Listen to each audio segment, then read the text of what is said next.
Estimado telepensante, imposible dejar de comentar el excelente discurso que dio Javier Milei ante el foro de Davos, un foro que avanza la desnacionalización y la neocolonización del mundo, principalmente de Occidente. La destrucción de las naciones a partir del uso de la inmigración, como de la inmigración ilegal, por supuesto, de la inmigración forzada, de la generación de apátridas, eh, ¿para qué decir el apoyo desde organismos internacionales a revolucionarios de extrema izquierda que pasan volando bajo el radar del derecho como la primera línea?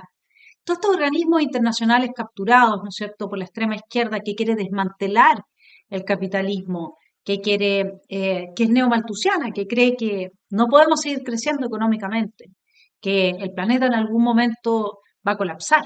Algunos creen eso, algunos están conscientes que en realidad lo que les molesta son sus congéneres. ¿M? Pero con independencia de cuáles sean las motivaciones, la verdad es que haber visto a Javier Milei y habérselos dicho, como decimos en Chile, in your face, en sus caras, haberles dicho la verdad. ¿Quién se esperaba eso? Después de que lo único que hemos visto en nuestro entorno es una derecha genuflexa. Una derecha que incluso cuando, como pasó con el Partido Republicano, hizo la genuflexión ante la socialdemocracia, que no es otra cosa, como bien plantea Javier Milei, siguiendo a Rothbard, me imagino, ¿qué otra manera de definir el socialismo? Porque le voy a leer a Rothbard, él dice que la socialdemocracia cambia nuestra comprensión de lo que es el socialismo, puesto que el objetivo final de la transformación progresiva e inevitable de la sociedad que la socialdemocracia nos propone no es, como para los marxistas tradicionales, la erradicación de todas las distinciones de clase y la propiedad colectiva de los medios de producción bajo la dictadura del proletariado. Muy bien lo dice Milei en esta parte de su discurso. Sé que a muchos les puede sonar ridículo plantear que Occidente se ha volcado al socialismo, pero solo es ridículo en la medida que uno se restringe a la definición económica tradicional del socialismo, que establece que es un sistema económico donde el Estado es el dueño de los medios de producción. Esta definición debería ser, desde mi punto de vista, actualizada a las circunstancias presentes. Hoy los Estados no necesitan controlar directamente los medios de producción para controlar cada aspecto de la vida de los individuos.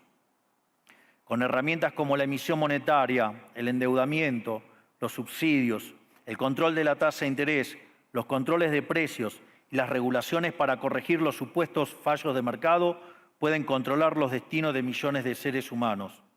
En palabras de Rothbard, un Estado socialista e igualitario dirigido por burócratas intelectuales, tecnócratas, terapeutas y la nueva clase en general, en colaboración con grupos de presión victimistas acreditados que luchan por la igualdad. La clase capitalista y empresarial, dice Rothbard, no será liquidada ni sus medios de producción serán expropiados. Estamos hablando de los empresarios, eso sí, no de sus competidores más pequeños. Por el contrario, se mantendrá una economía de mercado, pero fuertemente gravada, regulada y restringida.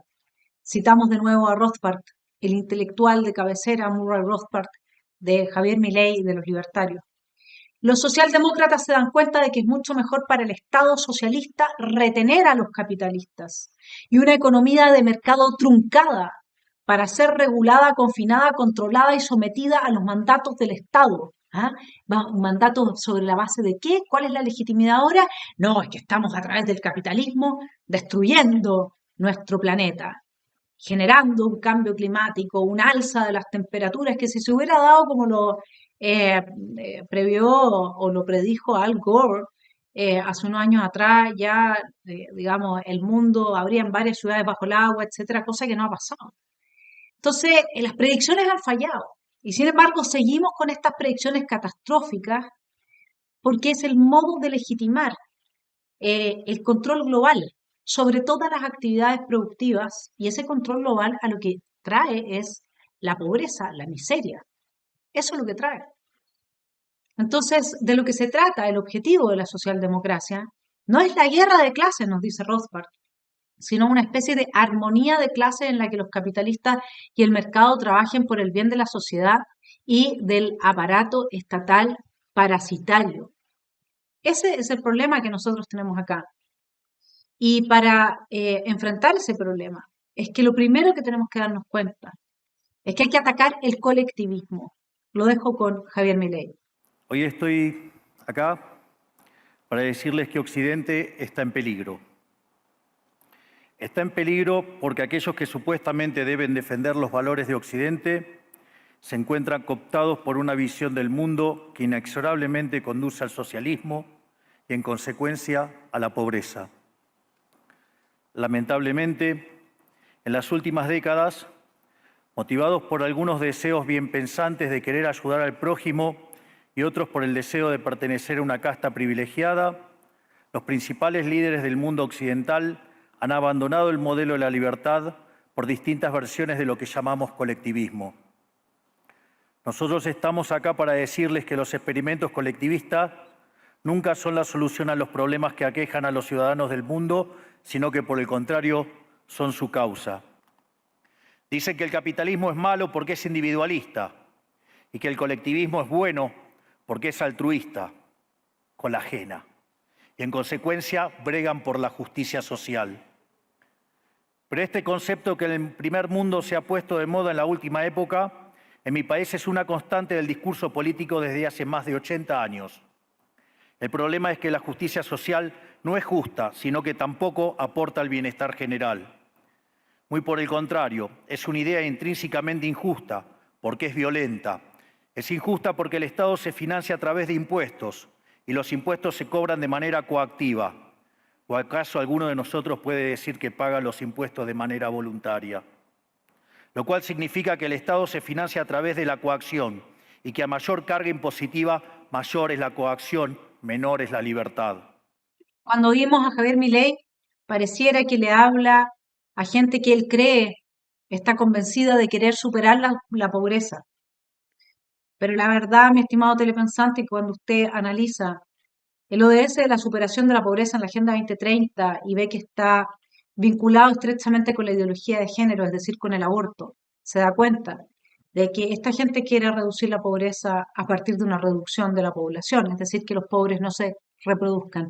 Y no es que Javier Milei, hacia el final de su discurso, lo vamos a ver, no esté consciente de esta ideología de control poblacional y de el nacimiento de una nueva izquierda que ha encontrado oponentes solamente en quienes estamos de manera independiente, quienes no nos dejamos manipular por la socialdemocracia y el monopolio que ha hecho del discurso político, del discurso económico, la captura de los intelectuales, como bien dice Milei, de las universidades, de los medios de prensa, también la denuncia Murray Rothbard. Vamos a ir primero con Milei y luego veamos qué es lo que nos dice el intelectual de cabecera de los libertarios. Digo que Occidente está en peligro justamente porque en aquellos países que deberíamos defender los valores del libre mercado, la propiedad privada y las demás instituciones del libertarismo, sectores del establishment político y económico, algunos por errores en su marco teórico y otros por ambición de poder, están socavando los fundamentos del libertarismo, abriéndole las puertas al socialismo y condenándonos potencialmente a la pobreza, a la miseria y el estancamiento. Porque nunca debe olvidarse que el socialismo es siempre y en todo lugar un fenómeno empobrecedor, que fracasó en todos los países que se intentó. Fue un fracaso en lo económico, fue un fracaso en lo social, fue un fracaso en lo cultural y además asesinó a más de 100 millones de seres humanos. El problema esencial de Occidente hoy es que no solo debemos enfrentarnos a quienes, aún luego de la caída del muro y la evidencia empírica abrumadora, siguen bregando por el socialismo empobrecedor, sino también a nuestros propios líderes, pensadores y académicos que, amparados en un marco teórico equivocado, socavan los fundamentos del sistema que nos ha dado la mayor expansión de riqueza y prosperidad de nuestra historia. Dado el estrepitoso fracaso de los modelos colectivistas y los innegables avances del mundo libre, los socialistas se vieron forzados a cambiar su agenda. Dejaron atrás la lucha de clases basada en el sistema económico para reemplazarla por otros supuestos conflictos sociales igual de nocivos para la vida en comunidad y para el crecimiento económico. La primera de estas nuevas batallas fue la pelea ridícula y antinatural entre el hombre y la mujer. El libertarismo ya establece la igualdad entre los sexos. La piedra fundacional de nuestro credo dice que todos los hombres somos creados iguales, que todos tenemos los mismos derechos inalienables otorgados por el Creador, entre los que se encuentran la vida, la libertad y la propiedad.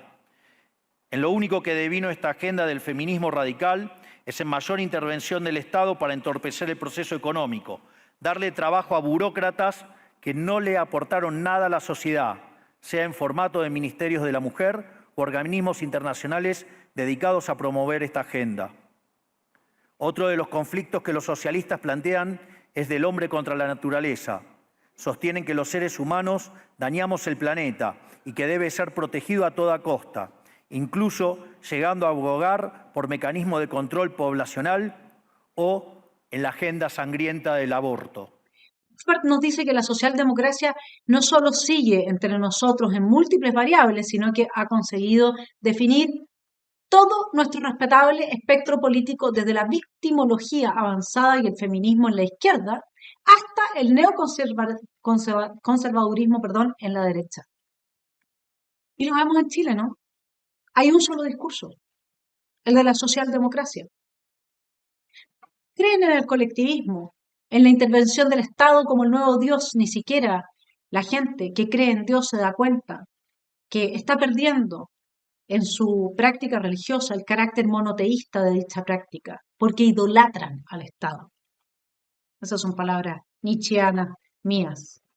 Este estado de cosas existe porque desde principios del siglo XX los políticos liberales progresistas y corporativos y sus compinches empresariales y financieros han inducido a un número cada vez mayor de intelectuales a disculpar y legitimar su gobierno a cambio de subvenciones del gobierno federal o de puestos lucrativos en sus agencias, de oficinas reguladoras, de beneficencia y de guerra, y para qué vamos a hablar de los organismos internacionales, ¿no?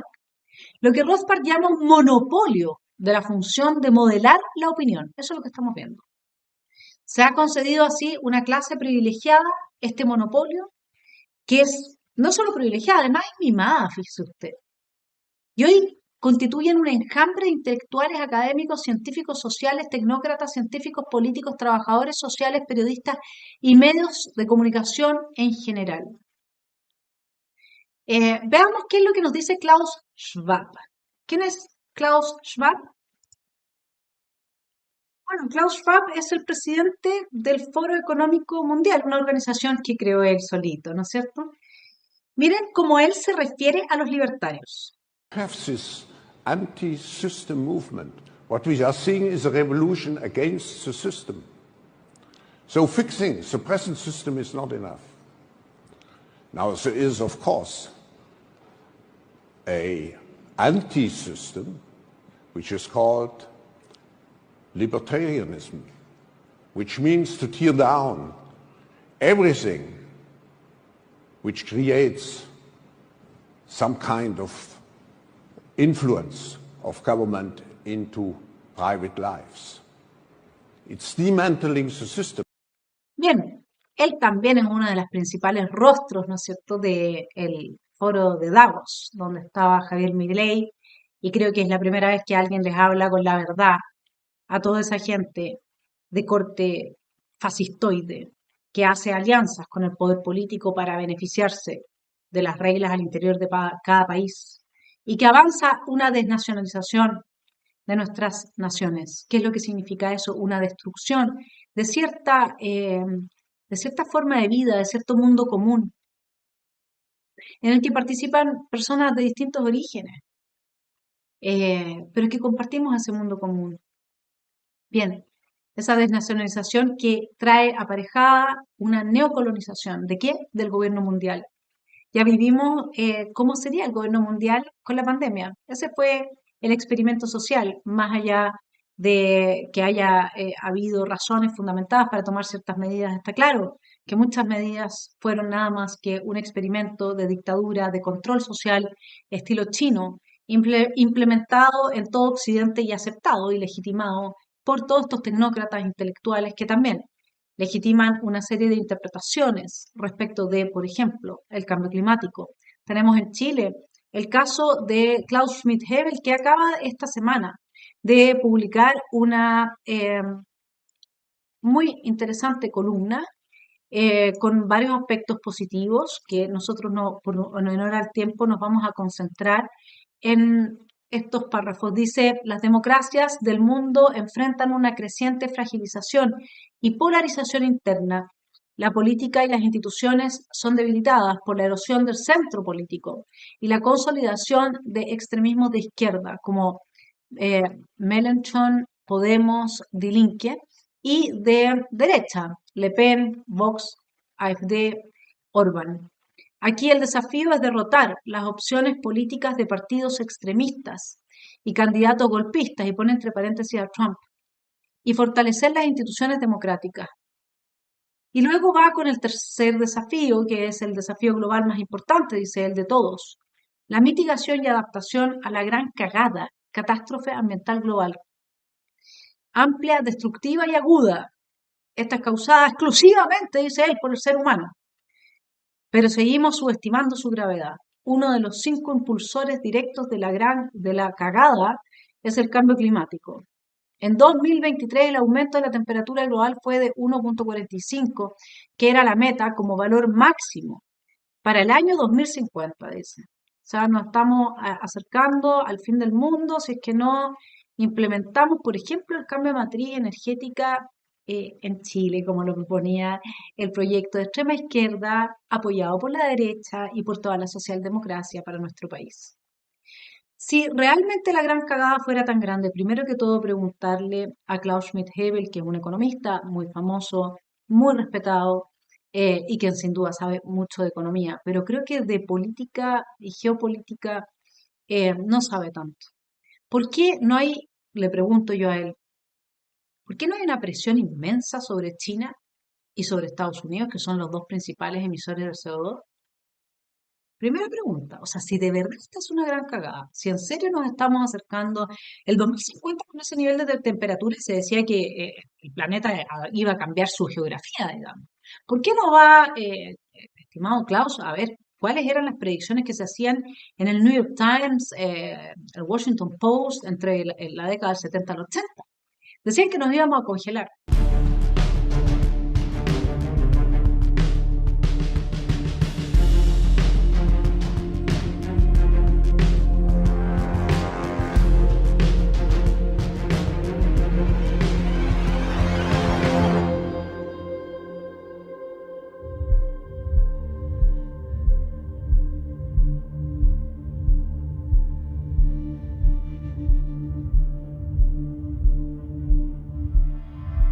Y entonces lo mínimo que una persona que investiga tendría que hacer es ver si es que se cumplieron las predicciones de Al Gore. Bien, supongamos que así todo tiene razón. Entonces, y el cambio climático es el resultado de la producción de emisiones de CO2.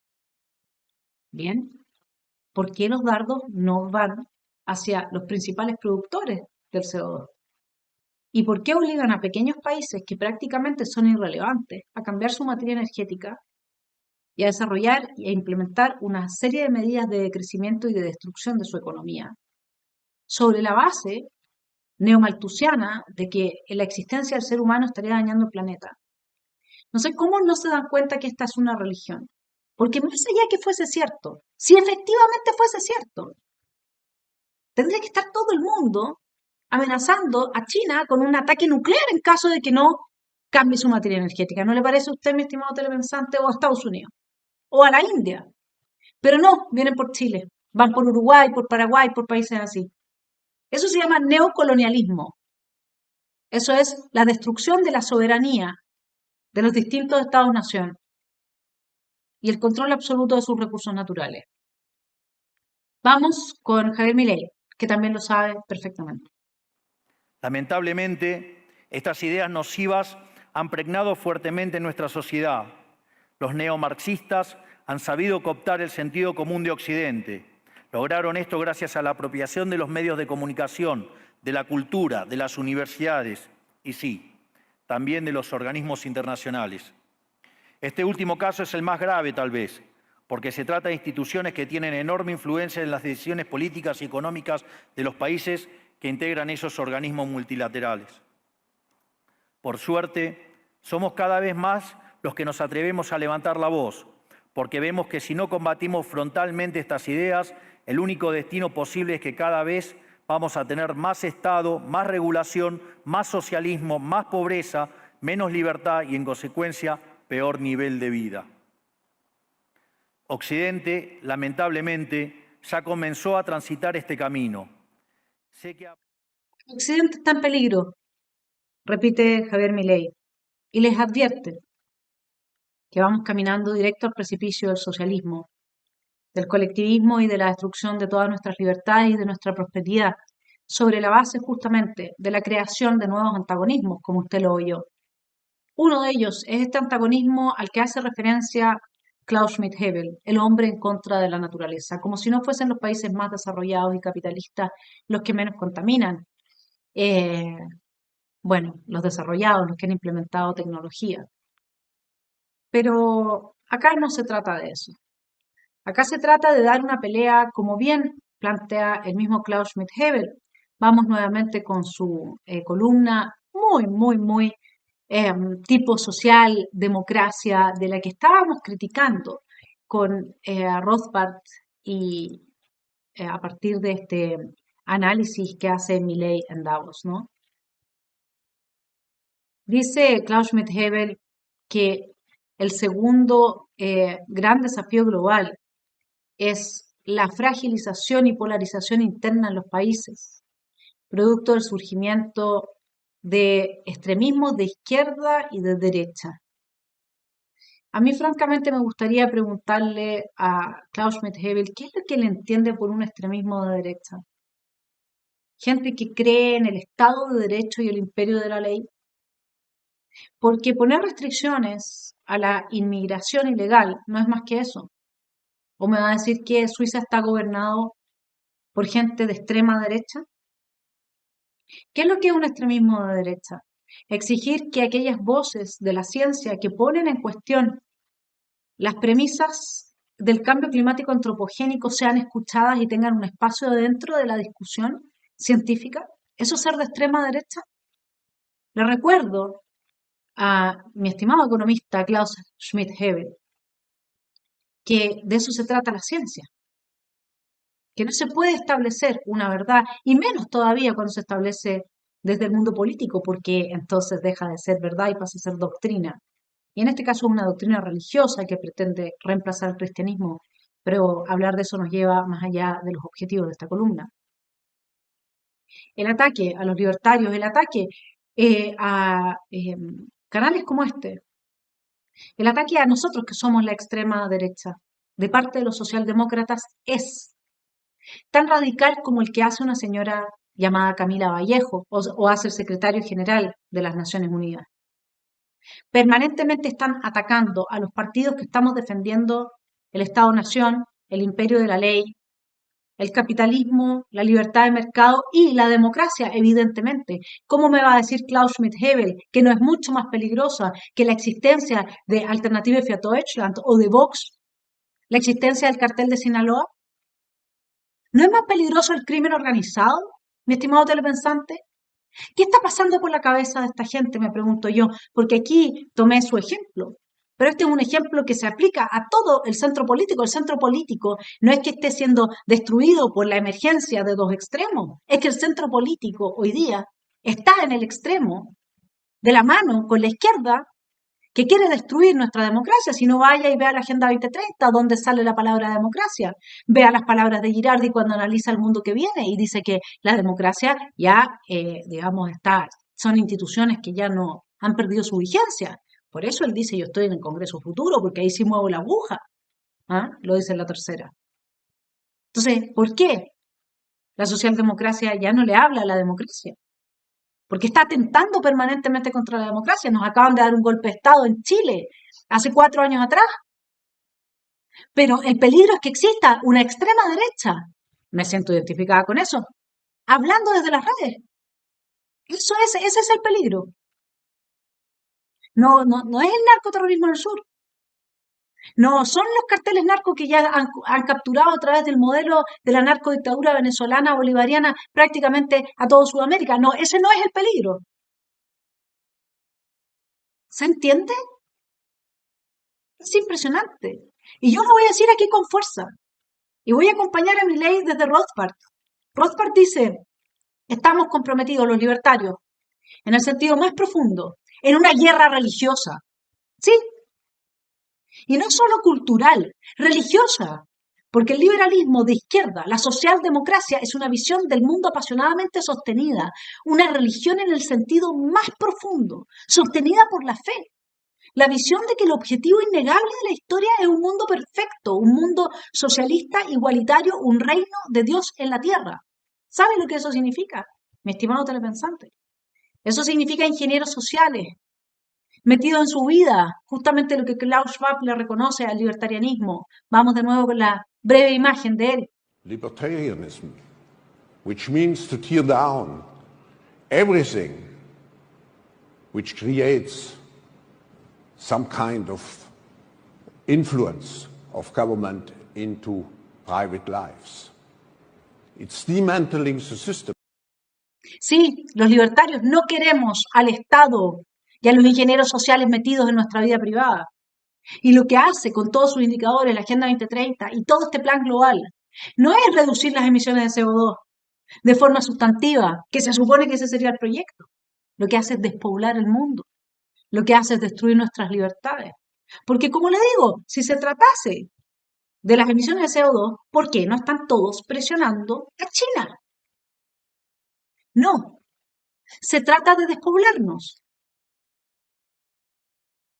Entonces dice, ¿cuál es la solución? A ver, ¿cuál es la solución? Dice Rothbard, bueno, o nos preguntamos, ¿qué hay que hacer para romper con este formidable monopolio y destruir la impía alianza del establishment político y sus privilegiados apologistas intelectuales, la gran cagada, ¿no? Rothbard recomendó una estrategia de audacia y confrontación, de dinamismo y excitación, una estrategia, en resumen, de despertar a las masas de su letargo. No vengo a dirigir ovejas, vengo a despertar leones, ¿no es cierto? Y exponer a las élites arrogantes que las gobiernan, las controlan, las graban y las estafan. Porque un populismo de derecha entusiasta, dice Rothbard, es precisamente lo que las élites gobernantes temen. Prefieren una discusión juiciosa, bipartidista, de los temas en tonos medidos y solemnes y sin acritud. Los políticos progresistas temen especialmente y advierten contra la llamada política del resentimiento. Es que aquí uno ya está resentido. Porque cuando usted le mete en la ESI, en los jardines infantiles, y le enseñan sexo anal a niños de 5 años y a masturbarse, entonces definitivamente la política se ha metido en nuestras vidas. Y lo que está haciendo Javier Milei, otro más de esa extrema derecha, que ay, es un peligro, es un desafío global, ay, mi estimado telepensante, qué tremendo, qué horrible, qué desafío más espantoso. ¿Cómo se explica una persona que es economista, que es liberal clásico, uno podría decir, que está atacando a la gente que defiende el libre mercado? ¿O acaso el libre mercado hoy día solamente es el beneficio de los capitales transnacionales, destruyendo la competencia local? ¿Usted no le llama la atención todas estas reuniones de los empresarios en la Casa Salaquet con los políticos? ¿No es eso fascismo? ¿No es eso corporativismo? Ellos son los fascistas, mi estimado telepensante. Y no es Milei acá, ni ninguno de nosotros. Por supuesto que siempre hay gente que se pasa 10 pueblos, pero eso lo hay en todas partes. No es pasarse 10 pueblos. Después del fracaso de las predicciones climáticas de la década del 70 y el 80, el fracaso de las predicciones climáticas de Al Gore, venir a hablar de la gran cagada y que hoy día estamos como en 2050. ¿Sabes lo que le decía el profesor de ciencias naturales a mi hijo menor hace 5 años atrás? Que en 2050 el mundo ya se habría acabado, porque la temperatura sería tan alta.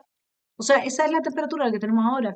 Entonces, ¿hasta cuándo con este tema? Pero como le insisto, la hipocresía es muy grande, porque sería presión sobre China, sobre Estados Unidos, sobre la India la que tendrían que estar ejerciendo, no sobre países como el nuestro. Bueno, quisiera dejarlo con una conversación que tuve con Nicolás Márquez, después de que ambos vimos este épico discurso de Javier Milei frente a los poderosos globalistas desalmados de Davos, porque hay que ser desalmado para promover la destrucción del capitalismo, la destrucción de la posibilidad de la gente de vivir en su estado-nación, la destrucción del mundo común que existe entre todos nosotros, los chilenos, todos los venezolanos, todos los argentinos, compartiendo también, pero dentro del marco de la ley y no generando, como se ha hecho desde organismos internacionales y desde dictaduras como la de Maduro, la condición de vida de la pátrida, del pobre que ha perdido su patria, todos sus puntos de referencia, su propiedad, su mundo común. Esos son las principales víctimas, las primeras víctimas que vienen a trabajar por nada, que claro, bajan los sueldos reales, pero ¿quién gana con eso? La industria que contrata intensivamente mano de obra, ¿no es cierto? Ahora la tiene barata, la tiene a mitad de precio. ¿Quiénes son esos? Los empresarios, corporativismo, mi estimado telepensante. ¿Hasta cuándo con esta gente? Bueno, acá un análisis de nuestro querido Nico Márquez. Le sugiero que ponga atención porque hay algunas modificaciones en la introducción de este canal que está hecha con mucho cariño para todos los telepensantes. Le deseo un muy, pero muy buen fin de semana y viva la libertad, carajo. Viva la libertad. Vamos que se puede. Ahora nos toca a los chilenos. Mira, Vane, estaba discutiendo con mi prima y le digo, mira, yo creo que acá hay algo providencial y no me quiero poner en místico. Eso, para mí, me van a decir que soy un fanático, un delirante, un caudillista, un idólatra. Pero para mí, Milei es de esos personajes que aparecen cada 500 años en la historia de la humanidad. Vos decís, no, bueno, está exagerando. Pero es que acá hay algo raro, Vane. Milei era el diputado nacional con otra diputada nacional que es Victoria Villarruel. Le decía a mi prima, acá hay algo que para mí viene de... Ella no cree en Dios, pero bueno.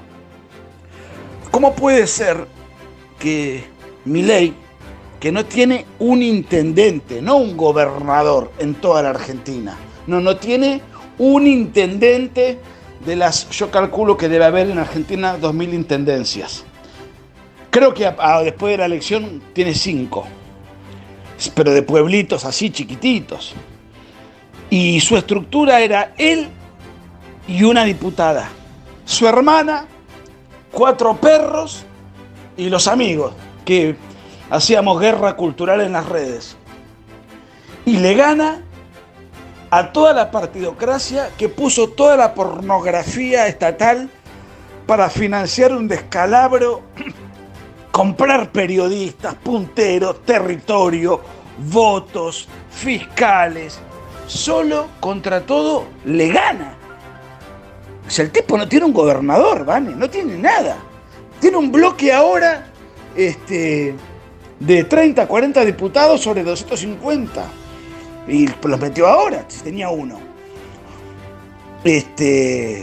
Empezó en política en el 2021 por primera vez con un partido, con un sello de goma de Buenos Aires. Por eso tenía un diputado, porque no era de una ciudad. Y gana. Son esas epopeyas que se ven en las películas norteamericanas, ¿viste? Que uno las aplaude, pero bueno, uno dice, bueno, son las películas, ¿viste? De Rocky, que lo están recagando a trompada y de repente sacó un derechazo y reventó al tipo y ganó la pelea. Pues sí, bueno, pero esto Es ciencia ficción, tiene que terminar bien, ¿viste? Con la bandera y ganando, bueno. No sé, hay algo que desde el punto de vista politológico no se puede explicar cómo puedes ganar con eso. O sea, es como algo que excede el sano juicio. Vos haces un análisis diciendo, este tipo no puede ganar nunca. Tiene tantas posibilidades de ser presidente como que yo sea papa. Nosotros venimos hoy aquí a invitar a los demás países de Occidente a que retomemos el camino de la prosperidad, la libertad económica, el gobierno limitado y el respeto irrestricto de la propiedad privada son elementos esenciales para el crecimiento económico. Muchísimas gracias y ¡viva la libertad, carajo!